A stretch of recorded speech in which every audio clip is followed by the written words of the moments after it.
నేను మీ కేఎస్ లక్ష్మణరావుని. ఈ నెల 27వ తేదీన జరగబోయే పట్టభద్రుల ఎమ్మెల్సీ ఎన్నికల్లో పోటీ చేస్తున్నాను. 27వ తేదీన కృష్ణా గుంటూరు ఉమ్మడి జిల్లాల శాసనమండలి గ్రాడ్యుయేట్ ఎమ్మెల్సీ ఎన్నికల్లో దాదాపు 70 వరకు ప్రజా సంఘాలు, ఉద్యోగ ఉపాధ్యాయ కార్మిక పెన్షనర్ల సంఘాలు బలపరిచిన ప్రోగ్రెసివ్ డెమోక్రటిక్ ఫ్రంట్ అభ్యర్థిగా నేను పోటీ చేస్తున్నాను. ఈరోజు నామినేషన్ చివరి రోజు నామినేషన్ వేస్తూ ఉన్నాను. 2007లో శాసన మండలి తిరిగి పునరుద్ధరించిన తర్వాత పీడీఎఫ్ ప్రోగ్రెసివ్ డెమోక్రటిక్ ఫ్రంట్ని మేము ఏర్పాటు చేసాం. ఇప్పటికీ ఈ 18 ఏళ్లలో 14 మంది పీడీఎఫ్ తరఫున మేము శాసన మండలి సభ్యులుగా గెలుపొందడం జరిగింది. మేము శాసన మండలిలో ఒక నిర్మాణాత్మక ప్రతిపక్షం. మేము గెలిచినప్పుడు కాంగ్రెస్ పార్టీ అధికారంలో ఉంది, తర్వాత తెలుగుదేశం అధికారంలోకి వచ్చింది, వైసీపీ అధికారంలో వచ్చింది, ఇప్పుడు మళ్ళీ తెలుగుదేశం అధికారంలో ఉంది. ఎవరు ముఖ్యమంత్రిగా ఉన్నప్పటికీ పీడీఎఫ్ తరఫున మేము ఒక నిర్మాణాత్మక ప్రతిపక్షంగా వ్యవహరించాం. ముఖ్యంగా ఉద్యోగులు, ఉపాధ్యాయులు, పెన్షనర్లు, కార్మికులు, నిరుద్యోగులు, కాంట్రాక్ట్ ఉద్యోగులు, అవుట్సోర్సింగ్ ఉద్యోగులు, అసంఘటిత రంగ కార్మికులు, అంగన్వాడీలు, ఆశాలు, కౌలు రైతులు అన్ని రంగాలకు సంబంధించి కూడా మేము రిప్రజెంట్ చేయడం జరిగింది. ప్రభుత్వాల మీద ఒత్తిడి తేవడం జరిగింది. శాసన మండలి వెలుపల వాళ్ళు చేసే ఉద్యమాలన్నిటికీ మేము మద్దతు ఇవ్వడం కూడా జరిగింది.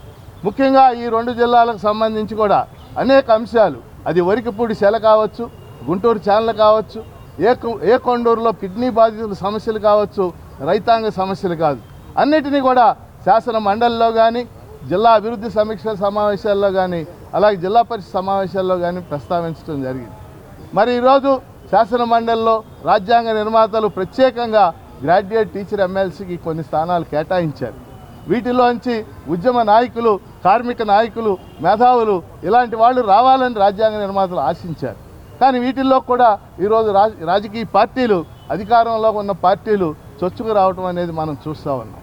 అందుకని ఈరోజు ఉభయ జిల్లాల్లో కూడా గ్రాడ్యుయేట్స్ పెద్ద ఎత్తున ఎన్రోల్ అయ్యారు, 3,46,000 మంది. వారందరూ కూడా ఖచ్చితంగా పెద్ద ఎత్తున నాకు తొలి ప్రాధాన్యత ఓటు ఫిబ్రవరి 7న వేస్తారని ఆశిస్తున్నాను. ఆ మేరకు మేము కింది క్షేత్రస్థాయిలో మా కార్యకర్తలు పనిచేస్తూ ఉన్నారు. చాలా పాజిటివ్ రెస్పాన్స్ వస్తూ ఉంది. ఫిబ్రవరి 27వ తేదీన జరిగేటటువంటి ఈ శాసనమండలి ఎన్నికల్లో ఈ 2 జిల్లాల్లో ఉన్నటువంటి గ్రాడ్యుయేట్ ఓటర్లు అందరూ కూడా తమ తొలి ప్రాధాన్యత ఓటు వేసి పీడీఎఫ్ అభ్యర్థిగా నన్ను గెలిపించవలసిందిగా కోరుతున్నాను. సార్, అటువైపు మూడు పార్టీలకు సంబంధించిన వారి మద్దతు ఉంది, ఇటువైపు మీ ప్రజా సంఘాల నాయకులు, ఎలా ఉండబోతుంది మీ గెలుపు? సహజంగా అధికార పార్టీ అవన్నీ కూడా మేము ఇంతకు ముందు కూడా చూసాం, ఇది కొత్త కాదు. ఇంతకు ముందు కూడా అధికార పార్టీలను ఓడించి మేము గెలుపొందడం అనేది జరిగింది.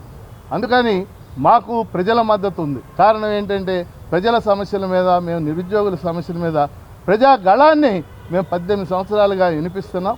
మాకు నమ్మకం ఉంది, ప్రజలు మమ్మల్ని ఆమోదిస్తారని మేము భావిస్తాం. సార్, మీ ర్యాలీలో టీడీపీ ఫోటోగ్రాఫర్లు వర్క్ చేశారు సోషల్ మీడియాలో, దాన్ని మీరు ఏ విధంగా చూస్తారు?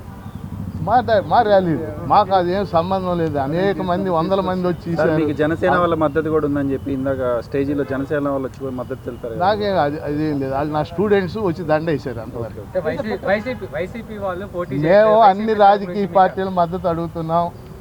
ఏ రాజకీయ పార్టీ అయినా మమ్మల్ని బలపరచవచ్చు, ప్రజాస్వామ్యం మాకేం అభ్యంతరం లేదు. మా అంతటి ఎవరిని కూడా మద్దతు కూడా అడగలేదు. ధన్యవాదాలు.